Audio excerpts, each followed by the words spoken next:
Welcome to the Slop Farm. Enjoy the video. You start by making the trailer behave.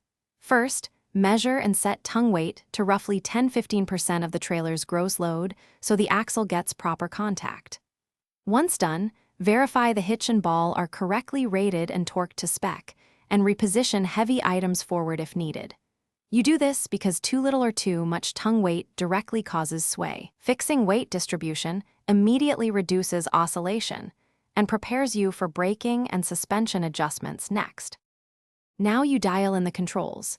Inspect trailer brakes for adjustment and pad wear, then set the brake controller gain low and increase until firm, not grabbing. Next, install or tighten a sway control device, friction or dual cam, following manufacturer torque steps. This adds progressive resistance to yaw.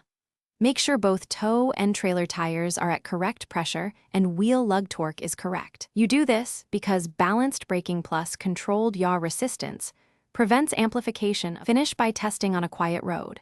Accelerate to safe speeds and make small steering inputs, then progressively increase speed while observing behavior. If sway reappears, add tongue weight in small steps or upgrade to a weight-distributing hitch or active sway control because those restore stability at higher speeds. If problems persist, inspect hitch alignment, suspension wear, or loose fasteners and correct them.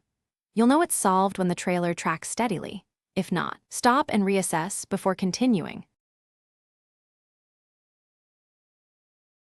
Thanks for watching. Consider subscribing if we helped you today.